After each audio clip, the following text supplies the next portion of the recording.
Hey guys, welcome back to another episode. Today we are talking about the truth about dropshipping and making your first hire. Now, if you guys like this episode, make sure to give it a like, a share, a subscribe. You know the drill.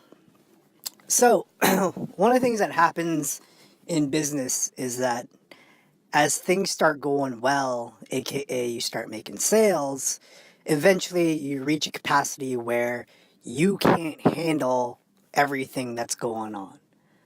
I'll give you guys an example outside of the dropshipping space. I know someone who's doing very well right now, a YouTuber, who isn't just a YouTuber. He runs a business on not on the side, but it's one of the things that he does.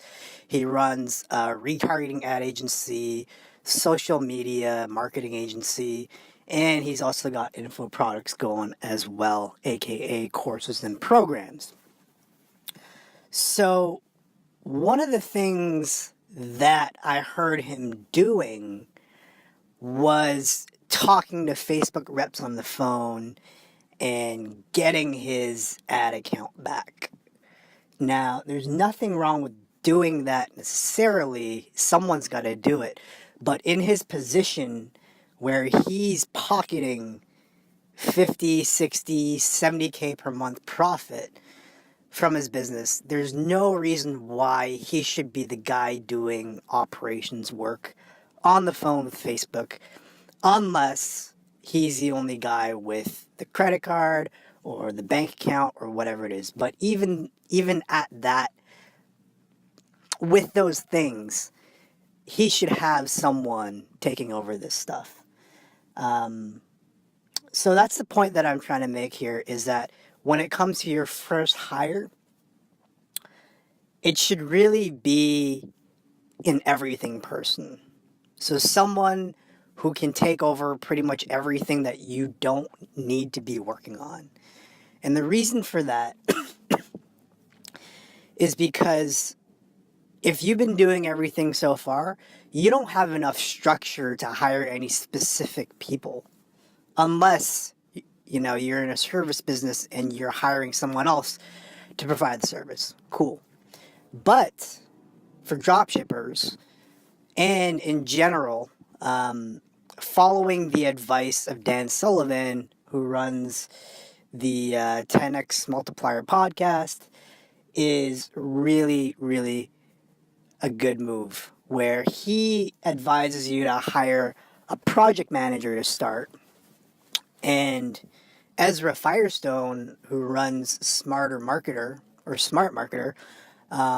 he also has an everything person, which in most cases, to be honest, is the project manager or starts off as a project manager. Sam Ovens is another good example of this. He's got an everything person that he hired. I think he chose someone who was actually a student of his, a paying customer, who ended up going to work with the business.